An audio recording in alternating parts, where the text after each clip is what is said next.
दिया गया स्वस्ति वाचन।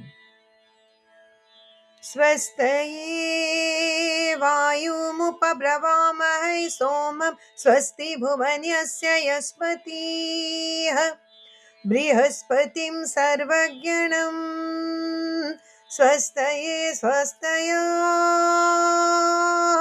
आदित्यासो भवन्तु नः स्वस्ति मित्रावरुणा स्वस्ति पत्थे रेवती स्वस्ति न इन्द्रश्चाग्निश्च स्वस्ति नो यधिते कृधि स्वस्ति पन्थामनुचरेम